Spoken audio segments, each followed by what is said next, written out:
yung ating golden sampayan. 3 pieces rin. Ayan. Itong tatlo na to, iba-iba tong itsura niya.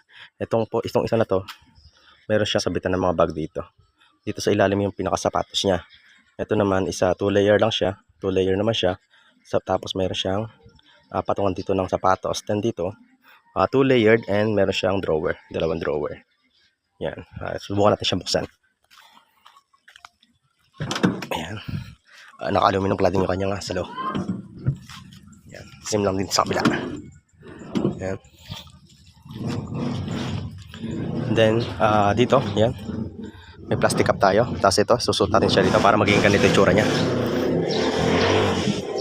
Yan, pagkasinot natin sa ilalim.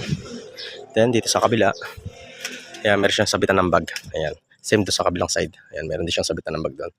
Rito. Ayan, ganyan lang yung tsura niya.